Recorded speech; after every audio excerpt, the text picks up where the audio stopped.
खुलुमबाय स्टुडिअ दं आङो राकेश रामसियार मैया दिसपुर लोक सेवा भवनाव आसामनि गिबि मन्त्री डक्टर हिमन्त बिश्व शर्मा आरो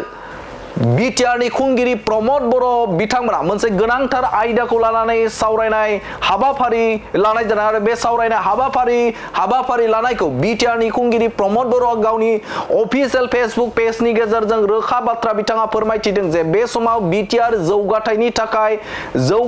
थाखाय थाबैनो बिटिआर हालामखौ रांखान्थियारि बिथिंनिफ्राय आरो गुबुन बिथिंनिफ्राय जौगाथाय बा जौगाहोनो थाखाय बे समाव सावरायनाय हाबाफारिया जादों होननानै फोरमायथिनाय नुनो मोनदों। थारैनो बे समाव बिटिआर नि खुंगिरि प्रमद बर' बिथाङा बिटिआर ओनसोलखौ जौगाखां खालामनो थाखाय मोनफानि उनाव मोनफा हाबाफारि लानायखौ नुनो मोनदों। मैयानि सानावबो बे समाव दिसपुराव थानाय बा आसामनि राजथावनि दिसपुराव बे समाव लोक सेवा भवनाव मोनसे गोनांथार आयदाखौ लानानै आसामनि गिबि मन्त्री डक्टर हिमन्त बिश्व शर्मा आरो बिटिआर नि खुंगिरि प्रमद बर' आरो बेनि अनगायैबो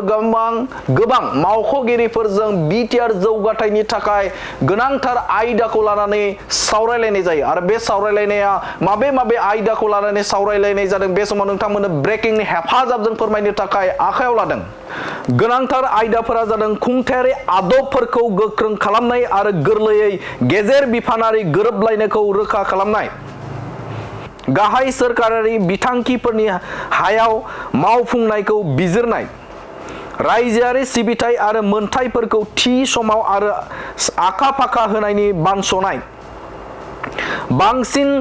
बिबान गोनां खुंथायनि थाखाय मावनो हानाय राहा नागिरनाय, फोनांजाबनायखौ बांहोनाय, रांखान्थियारि जौगानायखौ सालायनो आरो गासै बिटिआरआव जिउ खुंनायनि थाखोखौ जौगाहोनो थाखाय गोख्रै ट्रेकिं बिथायारि सानज'थाय मावथांखिफोर। बेफोर आयदाफोरखौ लानानै आसामनि गिबि मन्त्री डक्टर हिमन्त बिश्व शर्माजों सावरायनाय जादों।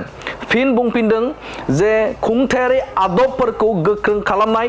गोरलैयै गेजेर बिफानारि गोरोबलायनायखौ रोखा खालामनाय, गाहाय सोरखारारि बिथांखिफोरनि हायाव मावफुंनायखौ बिजिरनाय, रायजोआरि सिबिथाय आरो मोनथायफोरखौ थि समाव आरो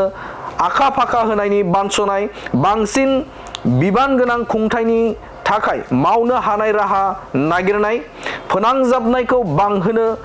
रांखान्थियारि जौगानायखौ सालायनो आरो गासै बिटिआरआव जिउ खुंनायनि थाखोखौ जौगाहोनो थाखाय गोख्रै ट्रेकिं बिथायारि सानज'थाय